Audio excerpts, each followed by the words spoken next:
Hello, everyone. Hi, my name is Minaz, and here I have my colleague Linjan with me. And what we're going to talk today about is vision services. These were just released as part of Project Oxford, which was announced a couple of days ago. And what I'm going to talk about today is how you can take a beautiful image like the one you're looking at the screen and interpret and provide data which is very interesting, and you can use it in your applications. Just a reminder to everyone that that we should evaluate the session at the end. The agenda for today, I'm just going to briefly talk about what are the challenges and why understanding images is very important. And then I'm going to show you a bunch of demos and then talk about the details of the API. The three APIs I'm going to talk about is Analyze Image, which is basically an image processing service which takes an image and tells you a lot of interesting information about it. The second one is OCR, which takes an image with text and converts it into machine-usable text. And the last one is, which is one of my favorites, which is Generate Thumbnail, which is you take an image and you smart crop it. So the challenges of a modern app. There are 4 challenges of a modern app. The first is that the images have become front and center of all applications. And this is very critical because of the cost of the transmission of data has become cheaper, and that's kind of the main reason. The second is that most of the images are coming from a variety of sources. You are building an app, the images are being submitted by a third person, and you have to ensure that the image is clean, it is appropriate for others to see. The other aspect is you want to know something about the image. If someone is just taking a photograph and sending you an image, it would be good to know some aspects. Are there humans in it? Are there animals in it? That would be very interesting. And then once you have an image, how do you present it beautifully? And how can you take advantage of the features of the image itself and and use your application better? The third challenge of a modern app is that you want to process instantly. So as soon as you have your mobile app or you have an app, you want to instantly process these images. And the last is that you as a developer want to focus on your core value proposition of your app and not worry about many expensive things which an image processing algorithm may do. So how are we going to help you? So Microsoft, as a research company, has been investing in image processing, computer vision, and deep learning for many years. And this combined with the query click graph of Bing. Basically, in Bing image search, we get a lot of queries, and we get a lot of image results, and people click on those results. That graph is a huge training data, which we can combine with Microsoft Research to provide these services. So the services we are providing today are part of Project Oxford, which I'll talk more about, and they're cross-platform. So you can use them from iOS and Android as well, and I'll go into the details of all of these 3 services. Before I get into the details, I just want to talk a little bit about one of our customers. So this is one of our launch partners. This is PicHit.me, and what they are building is a marketplace where they want to connect people who are supplying images with people who need images. And as you can imagine, they process thousands of images every day. What are the challenges they have? The challenges they have is they want to build an enhanced search and browse experience. For that, they want to understand the metadata which is in the image. The second is that they want to choose appropriate colors so that they can beautify the site. So if they have an image, if they knew what would be the colors to show on the side, or when the image is loading, which is the right color to show in the background, that would be great. And most importantly, one of the reasons they are using us is that when images are submitted, they want to make sure that people are not submitting anything inappropriate, and they want to filter them out. There is another. And I'm going to show how we are helping PicHit.me in all of these cases. Another customer scenario is a very famous sports team who we are working with, and what they are doing is they want fans to upload images in real time, and they want to put it on Facebook or on their site. And what they want to do is they want to make sure that none of the images which are submitted wouldn't be appropriate for others to see.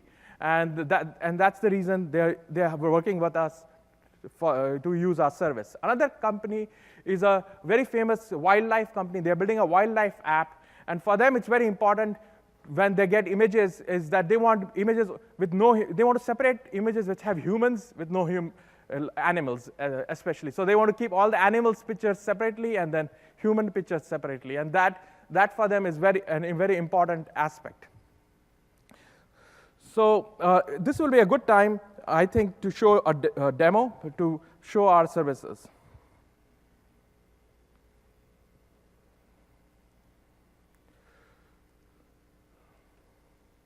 So this is a demo of our service. So for example, if you had an image, or let's start with the image which I was showing you earlier of the person swimming. What would we do is, like, we look at this image and tell you a lot of interesting things about it. One of the things would be what this image is. In this case, we identify that it's neither a clip art nor a line drawing, which means it's a photograph. And this is also very useful. There are a lot of graphic sites which want to distinguish actual photographs from non-photographs. Another aspect is whether it's black and white or has a particular color in it. Whether it's adult or racy. I'll talk more in detail about what is adult and racy later on. Then the other aspect is categories. So in this case, it recognizes that this image is about a person swimming. We also recognize that there's one person in this image. He's male. And we try to estimate his age, and I'll talk more about it. There's a lot of talk about this in the internet about this particular feature. And then there are colors, dominant colors and accent colors. Dominant colors means what is the most important color in this image, and accent color means what is a contrasting color. Let's take this photograph of the New York City. So in this case, we recognize that this image is about buildings, it's about city, and it's an outdoor city, and it's obviously a black and white image, so the colors are not very interesting, and also there are no people in it. Let's take another image, this flower image. So in this case, the colors become very interesting, so we identify all the dominant colors. The most dominant color is white here, the black is the second most, and green is the third, and the dominant color foreground is white and background is white. And then the accent color is the contrasting color. So which would be the most contrasting color, and that's the pollen in the flower itself. You can even go to this site right now and even try your personal images. So for example, let me, I had a vacation to Mexico, so I took some photographs over there, and this one recognizes that it's a photograph of ocean, and also that there is some stone rocks in it, which makes it very interesting. And here is me being brave enough to hold a lion, and it recognizes my age and my daughter's age. It doesn't recognize my son's age because he's looking a bit sideways. It also gives what is the best contrasting color for this image, which I'll talk more about later on, which are the leaves in the picture. And you can, if everybody's looking straight ahead, like in this photograph, all the faces are captured much better. In this, we can capture everybody's age, young and old. This will be a good time to go back to the deck, and let me talk a little bit more about some of these details about this. Okay, so we were talking about, first I'll talk about category detection, which we are showing here. So you could go to the site and try all of these images, or you can try any of your image, and we will be able to recognize the categories, whether it's ocean or sky, or it's a train station, or whether it's a food image.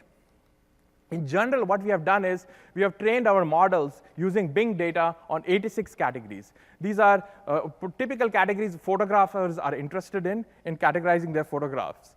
For example, for object, we subcategorize it into food and transportation and drink and animals, and within animals, cats and birds and dogs. And for outdoor, another top-level category, we have categories like field and ocean, city, house, and these are all very useful categories. And this same technology is internally used in Microsoft for the OneDrive search, which was recently released, the enhanced OneDrive search, and Bing image search has been using it for a while.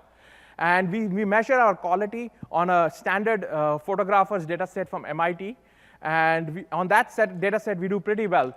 95% precision and 73% recall. What it means is that about 3/4 of the images in that data set, we are able to recognize some category in it, and the precision is pretty high.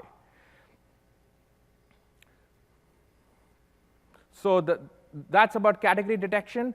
Let me move on to a different area. I'll explain this one by showing Bing. So on Bing, if you go and type in lion, you see these beautiful pictures of lion, and there are a bunch of filters here. And one of the filters is type, and you could say that I wanted to see only clip art photographs of a lion, or you wanted to see only line drawings of a lion. Also, there are color filters which help us identify which are the colors, dominant color of, you could pick a color and it will show those pictures of a lion, or you could click on black and white. So what we are doing is we are exposing all of these things as part of this service. So if you submitted a picture just like the one I have on the screen, you would get, this happens to be a clip art, and within clip art we also say whether it's high quality or low quality. So we have a rating of from 0 to 3. 0 is no clip art, 1 is ambiguous, 2 is average clip art quality, and 3 is high quality. And then this happens to be a line drawing, and this happens to be a black and white image as well. And these models are more recall focused. So we don't, even if they are a little bit ambiguous, we estimate them to be clip art, line drawing, and black and white. And as I said before, this is very useful for a couple of companies we are working with. They want to distinguish photographs from non-photographs, and in those cases, it can be very useful. The next topic I want to talk about is one of my favorite topics, which is accent color. This is a common problem you have is you have this photograph of a gentleman, and you want to decide what should be the best contrast color for this image. And if you are brave enough, you would go with a bright color like blue or red. Or most people are very, they would go with if you are building a website, you would typically go with a neutral color, which is like one of the 2 bottom colors, and would say those are safer colors I would go with. And this feature we released as part of Windows 8, and I'm going to show how it works in Windows 8, which will give the inspiration. So in Windows 8, if you go to the start screen and you type in a query like Taylor Swift, what you will get is you'll get a beautiful hero image of her, and followed by her news articles and her albums. And the color which you want to choose for the background here for the news and album uses the same service. And the way we chose this color is by looking at which is the most popping color of the image, which would help it to be the most contrasting color. And in this case, it happens to be her lipstick. So it was her lipstick's color which has been chosen as the accent color, and it helps the whole screen to look more harmonious and eye-pleasing. So let's take another example to make this point more clear. This is another query, Beyonce. You do a query of Beyonce, and in this case, the color which was chosen, the blue color which has been chosen, is the most saturated color behind her in her background. And this color helps the screen look, much more, again, very eye-pleasing, and makes it makes it flow much better. This doesn't make the whole application look boring. Otherwise, what happens is you just have one color at the background, and you choose that consistently. Just to make this point even more, I'll show this more complex example where Katy Perry is has very different colors on her in this picture. The color we have chosen is the color of her hair, because that is the most contrasting color and makes the screen look harmonious. And also, what we do is we try to avoid skin tone. So if we don't use skin tone is kind of avoided. Otherwise, again, this algorithm wouldn't work as well. So there are 2 kinds of colors we are exposing in this service: dominant and accent color. Dominant is very straightforward to understand. What we do is we look at which is the most dominant color, and we quantize it into one of the 12 top dominant colors. And this is also very useful especially in shopping scenarios. If somebody gives you image of a red shoe and says it's a red shoe, and you want to validate that, this can be very useful in those cases, and that's typically the cases where we use it in Bing. But accent color, as I talked about, is a color where we try to get the most saturated, contrasting, or popping color of the image, and we try to avoid skin tone. And also, if we are unable to find any color, then we use a default gray color. And there are many interesting applications. Once you start using this, it's pretty addictive. In Bing, we are now using it in various places whenever we show images. So coming back to this example of this gentleman, so the accent color which our service returns currently is the color of his beard. So that's what was chosen. Now I'm going to talk about a very important area, which is adult and racy detection. When I say adult, what I really mean is porn. And this is, and what racy means is these are images which wouldn't be suitable in a school environment, or it may not be suitable in certain cultures or certain markets. And we are working to continuously improve all of these models because we use it in Bing. And if you go to Bing and if you choose strict mode, you don't see adult nor racy images. And if you go to moderate mode, you don't see racy images. Sorry, you don't see adult images. And so what we do is, as part of this service, we return you a label which says whether a particular image is adult or racy. And these labels are what we think are at the operating point of the PR curve, as it's the most, gives the best user experience. But we also give you the actual classifier score. So if you are building models on top of our models, a meta model, you could use these scores and build your own classifier on top of our classifiers. Let's go a little bit more into detail about this. So first of all, I want to emphasize that our models are really robust, and they've been used in Bing, built with Bing training data for many years, and they use deep neural networks. It's very important to understand that with the advantage of using deep neural networks. Like, for example, if there's a mother with a baby and there's a lot of skin in it, it won't be identified as adult because our DNN models have learned that this is not adult. And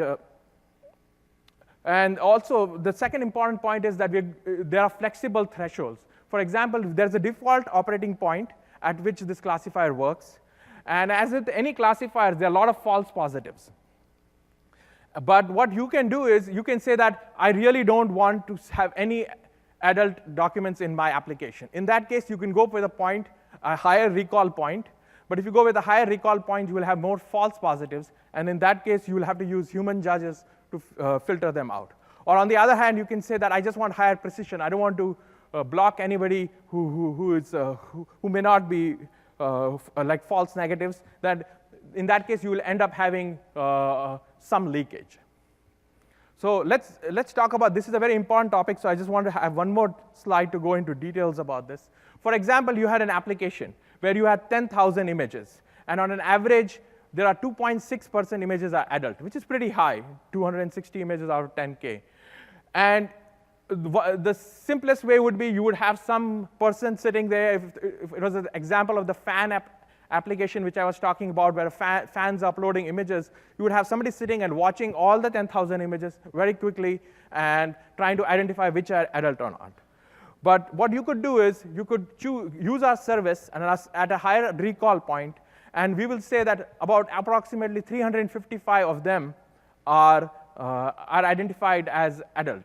And if the judge who's sitting there would focus on these 355, and you would catch 208 out of 260 images right away, and you would identify them to be adult, and they would be filtered out from your application.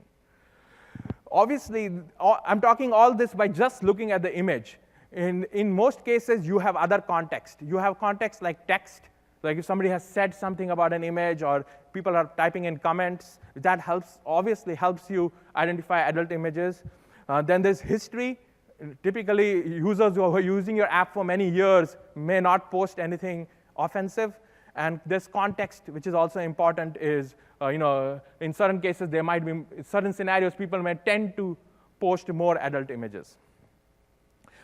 Just to make this point, how do we do this in Bing? In Bing, what we do is we use the same classifier, the image classifier, but we also know which images this classifier, on which page they are. So we know the page information, we know URL information, we know domain information, and that gives us context of whether a particular image is adult. And then any image which is at the boundary of the threshold, we use human judges for that. And then we combine that with the query a user is typing, the query classifier, and also how people are engaging with this image. Because typically an adult image, people tend to click on it for any query. So that helps us identify what it is. So the meta point here is that one should, if you have other signals besides image signals, please use them. Now the next topic I'm going to talk about is face detection. So this was the original image I showed you at the beginning of the presentation. And we identify the exact face location. So we are able to identify that there's a male in this, his approximate age, and what is the face rectangle of this image.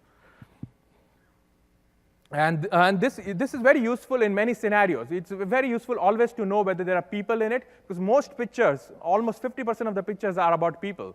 And if you knew how many people are there, whether there's a couple in it, whether there's one person in it, you can do many interesting things. And what our face detection algorithm does is it can detect up to 64 people in it. And just to make this point even there's a University of Massachusetts at Amherst has this face competition of, they have a data set called the FDDB data set, which is used to measure how good your face detection is. And Microsoft Research is number one across all the competitions. We have 0 false positives on that data set, and recall of 83%. So in 83% of those photographs, we are able to identify faces, and we never say something is a face which is not a face. And this is better than the other two big competitors, which I won't name here. There are only 2 other companies which do face detection the way we do. Okay, and then then we have a detailed algorithm about face searching and face algorithms. I didn't talk about this. I'll briefly just show you the website. So we have this Project Oxford website, which was just announced a couple of days back. And it has the face APIs. There's a complete module dedicated to face. So if you wanted to find out whether you could submit a set of photographs. So you can say, I have 50 employees in my company. You could submit photographs of those employees, and then you can send a photograph and say, is it one of them? So there's a face verification and a face search. Also, you could give 2 images and ask whether these 2 people are the same person or not. There is a set of speech APIs which convert speech into text and text into speech. And the vision API is the talk I'm giving. And then lastly, there's language understanding as well. So this is the site, projectoxford.ai. And all these demos are free. And then there's also a tier there, a free, if you have an Azure subscription, you could do, the first tier is free for you to try it from your application. So let's go back to my deck. And then, so where do we use this? So there was a lot of talk yesterday, if you have been following the internet, about this site, which was based howold.net. So this went very viral once Joseph did his demo. And this uses the same API, the face API. And in this case, it tries to estimate your exact age, which looks like a lot of fun, and you should all try it. But the real application for an ML developer is, the way we use it in Bing is we use it as a classifier. We just put it as a feature to our model, and we know what it helps us is, if you typed a query like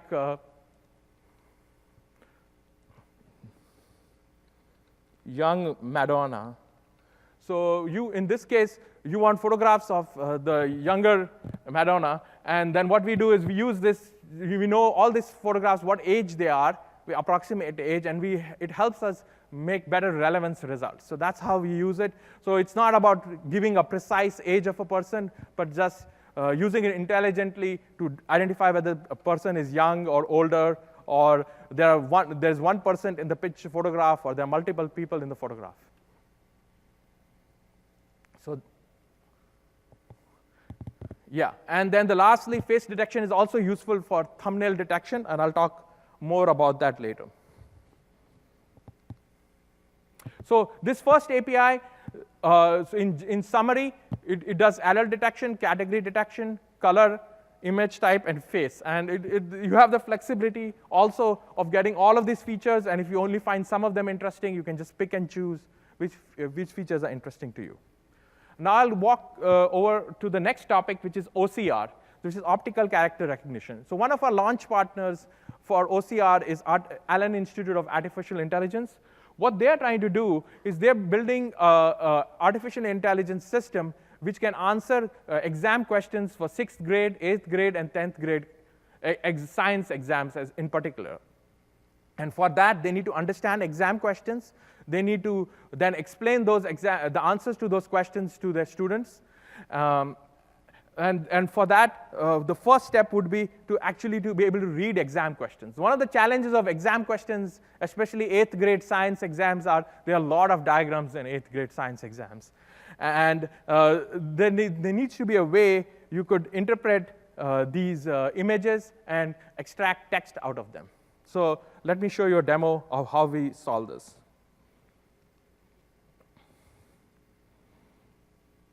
So if you go to the same demo site, we have OCR here. So what OCR does is obviously takes an image, looks at the text on that image, and it converts it into machine usable character stream. And if you look at the detail, what we return is what we are doing here is we are doing auto detection. So we are able to recognize that this is English language. We are also able to recognize that all the text is aligned all on a straight line, so text angle is 0. And then we draw a bounding box on every line and every word. So you know exactly where the word is in the picture. And if you take another photograph like this one, here the words are a little bit tilted. It's at 2 degrees. So what happens is the image is taken, it's straightened out, and then all the text is extracted from it. And all the bounding boxes are given. You can also select your own image. So let me try. I could try a personal image as well. I have this recipe done by my son. So it converts what he wrote on his, he made a recipe for muffin, and it can convert it into text and tell me exactly. Maybe not very useful, but I'll show you a very useful scenario which Allen Institute of Artificial Intelligence is using. So what they're doing is they're taking this text, and now they know what exactly is the text in this science diagram. And they can also find all the JSON for it, so they know exactly what the text is. And this helps them know and then they're using other features to figure out that what kind of science diagram this is. And then it helps them obviously they have the question also, what the science question is, and they can help answer the questions. Okay. So let's talk a little bit more about OCR. So OCR, one thing about OCR is it's a very mature technology. It's being used across Microsoft in many products: OneDrive, Office Lens, OneNote, Bing, and Microsoft Translator. The new thing in this service is there are 2 new things. One thing is that this is the first time we have automatically detecting a language. And the second, so you could provide, it's very expensive to have 21 libraries on your machine. So here it's all in the cloud. So it's very easy to have this, the automatically detection service available. And the second aspect, which is new, is it's cross-platform. All of Project Oxford is cross-platform. That is, if you have an iOS app or an Android app, you can hit this service and you can take advantage of OCR. The OCR library, as far as functionality is concerned, the OCR library, which will ship with Windows 10, is exactly the same. It's only, the only 2 things which are different is, obviously, that library works only with Windows. With this service will work with any device, and also it does automatically detects languages. And then if the text is tilted, then we straighten it. So that's and then we give that information back to you. So because many times if you wanted to draw bounding boxes on the text which you identified and you wanted to put that in the UX, this aspect is very useful. So if we have rotating the image in any way, we give that information back. And then we give bounding boxes for every text and every word. Every line and every word. And there are certain limitations. One is that if the text is more than 40 degrees, then in that case, we don't do more rotation than 40 degrees. And the quality of OCR, we don't publish any official PR because it varies a lot on the type of content you have. If you have content which is text-focused images, it will do very well. But if you have text-focused, but if there's a lot of cursive language, the PR is going to not be as good. And photographs where text is just in the background, it is not the dominant aspect, the false positives can be very different depending on the example. Also, I have not shown you an example of a different language. So you could also take a language. I don't speak any of the other languages here, Chinese, French, or Spanish. But what here it will do is it is automatically detecting that it's Chinese, and it's able to output Chinese language. And then it tells you that it is in Chinese, which is very useful. That itself could be a useful feature. And what we use it in Bing, I'm from Bing team, and where we use it in Bing is we use it actually for adult detection as well. So the one topic I was talking about, one of the biggest problems is there are a lot of quotes which are inappropriate. So we are able to filter those out by using OCR. So in summary, this service takes an image. You can provide a language, or default is auto detect. And if you know all your text is straight, then you don't need to provide orientation also. And the output is the language, the text angle, and the orientation. And as I said, the text angle and orientation is useful because you might want to draw UX around the words or the text. And then we provide bounding boxes for each line and every word. Okay. Let me move on to our third topic. So this is talking about thumbnail service. So thumbnail service is a very interesting problem. So what happens is most images out there are either landscape or portrait. But whenever there is a thumbnail, it's always a square thumbnail. And so what happens is you want to take a landscape image or a portrait image, and then you want to fit it into a square. This is a very common problem which happens across many applications. And this problem even becomes much more complex because many times you want to put these images on different devices, on phones, tablets, PCs, where the layouts are different. And you don't want to store the same thumbnail multiple times for multiple devices or on multiple scenarios. What if there was a service which you took your image and you told the service which is the target device or target container, and it would give you the exact right image for that scenario. So that's exactly what this service does. It takes an image and it identifies what is the main object in that image.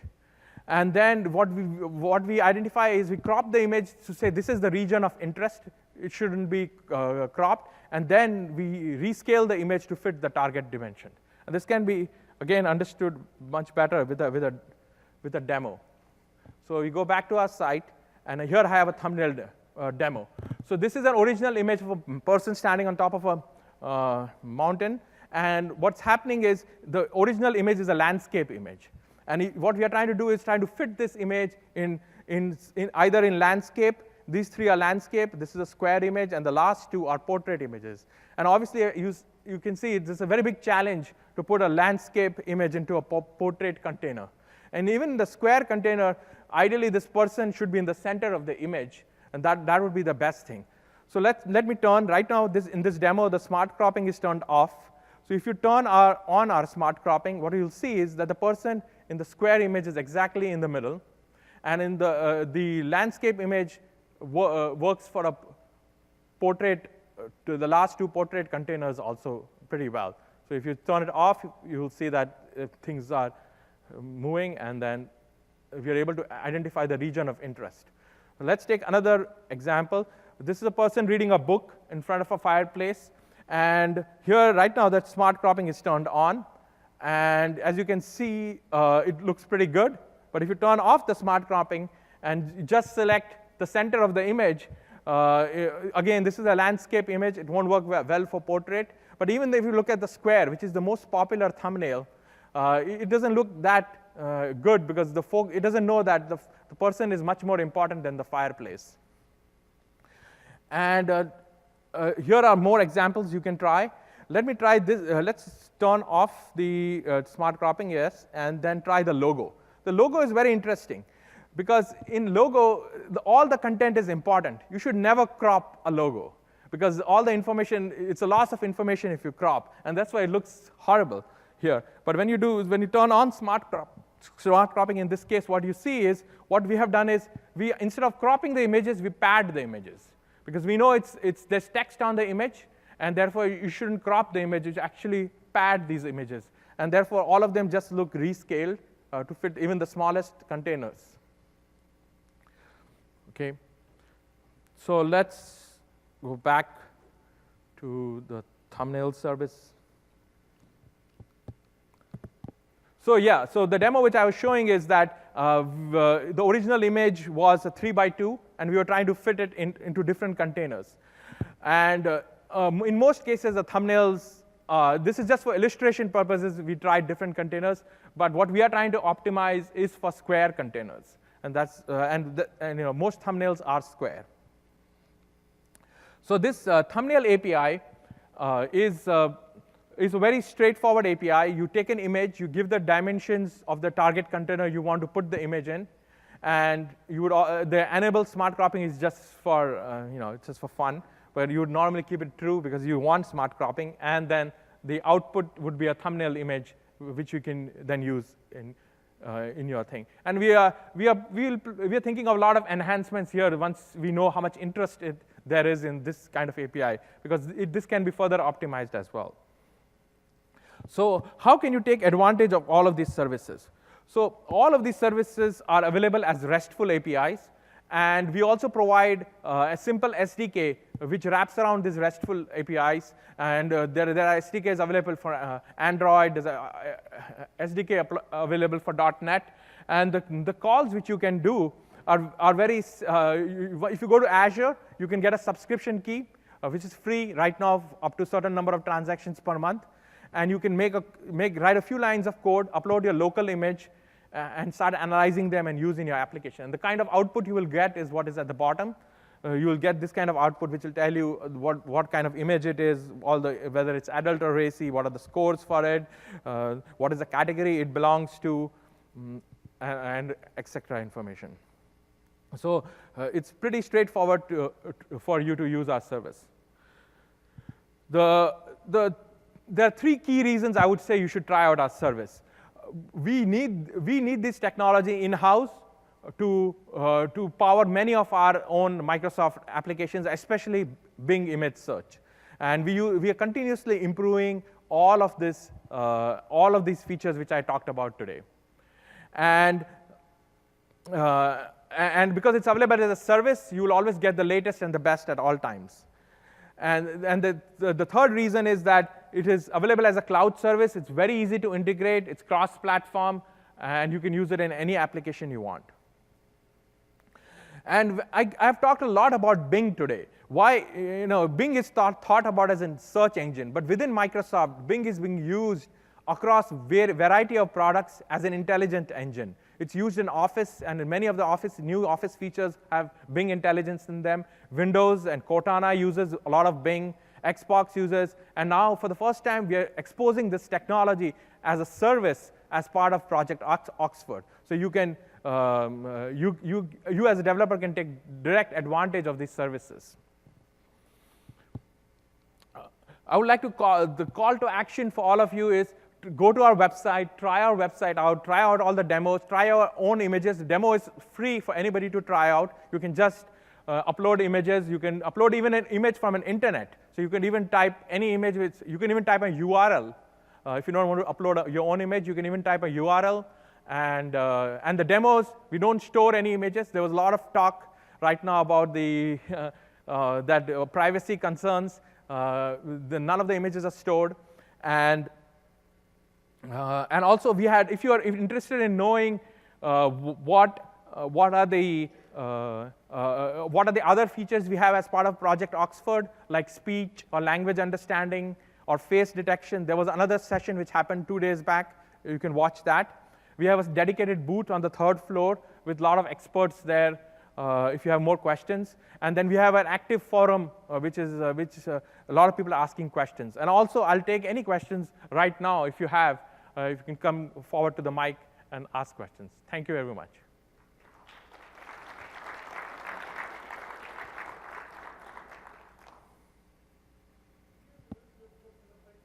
Oh, could you use the mic because it's getting recorded? You have a list of what's in the pipeline now? So yeah, I can talk about a couple of things. So like for category detection, we are expanding the number of categories people want. So it's only 86 categories. We are expanding that to a number, and we are improving the quality there. For thumbnail, we have many interesting things like why should you return the image? Normally when you show a thumbnail, it would be just interesting to have a URL. So what we could do is return you just the URL of the thumbnail. Let me give you a real-world example. Okay. Do you have something that would recognize a piece of an image in an image? Yes, that's a thing technology we are working on. And Linjan here is leading that team who is with me. And we are working on that technology, which will hopefully at some later time we can talk about that. Okay, maybe we can talk about it now? You want to say something about that? That's his project, so that's a good question. I didn't get the question. Oh, he's asking whether you can detect parts of an image. Now, given a small piece of an image, can you look at other images and say this piece is in those images? Oh, that technology is called partial duplicate detection. You want to detect the patch of the images in other images in the database. Yeah. Right? So that's not supported in the Oxford version now, but we have the technology in Bing, used in Bing. When's that going to be available? Because I'm talking about a real-world example. We have a number of customers who are waiting for that. Yes, and we can work with you when we have that thing ready. You give me your information, so I can give you offline information of when that will be ready. Because Xerox wants to detect when top secret photographs or documents are being printed. Yes. So they want to be able to recognize pieces of images that are on a prohibited list. Yes, exactly. And people also want to know whether there is a copyright violation. That's another scenario we have heard of. Like if someone has an image which is, because everybody copies images, it's very easy to copy images. They want to be notified when there's a copyright violation. So we're working on all of those scenarios. When should I check back? Because we're also working on that. We can talk offline maybe, just if you, once I answer all the questions, let's talk about it. Okay. Question with regard to the, sorry, over here. Yeah. With regard to the optimal image resolution. The thumbnail detection? Image resolution. So for OCR, you said that the maximum dimension is 2600, right? Yeah. So what about the other functionality like classifying, face detection, whatnot? Do you have any kind of maximum dimensions? Yes, there are some limitations. You can just, we just try to save some bandwidth. So I think it's a 4 MB or 3 MB limit. Okay. And you can just rescale the image before you submit the image. But do you have any kind of optimum resolution which you would say, okay, this provides for the best results? No, I think we do very well on thumbnails as well, right? There's no optimal dimensions or. So basically, the input image should be of a reasonably high quality. It cannot be too small or too blurred. If it's larger, so the computer cost might be high and the bandwidth will be high. The network. Sure. It's just a question of response time. So if you do it closer to 3 MB, that will be the best. Okay, thank you. Yeah.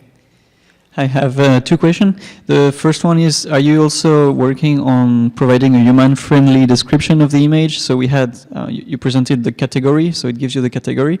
But for example, for the woman reading a book with a fireplace, are you focusing on maybe providing a woman is reading a book by a fireplace text kind of thing? That is still So Microsoft Research has actually published papers around that. Okay. And if you go to Bing today, we also give you quotes or interesting information about an image. And we have that, that in our roadmap. And we're calling that get insights about the image and text description. So that's surely in our roadmap. Okay, great, thanks. And the second question is about the cropping capabilities, the smart cropping.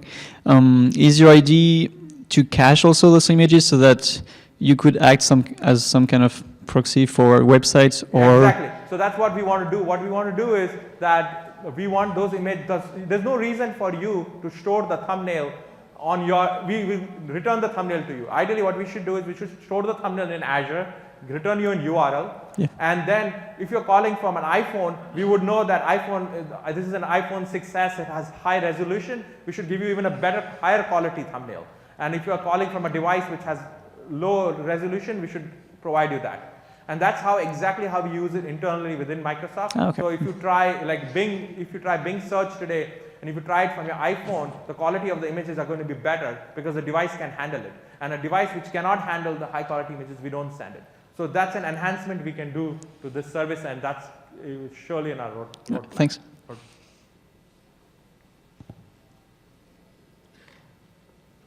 Any other questions? Videos. Are you looking into videos as well? Oh yes, videos. That's a very good question. Actually, that is one of the top enterprise scenarios, security and scene detection. So yes, that's in our roadmap. I have got a lot of, when I was reaching out to customers to see if this is interesting, a lot of people ask me about scene detection. So, and we have made some progress. If you use Bing videos, we extract all the interesting images in it and multiple images to kind of make a story and show what are the images.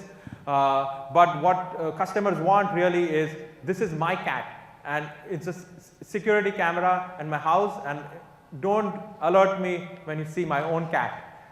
So those kind of scenarios, and we are actively working, or we are at least doing research in that area, I would say.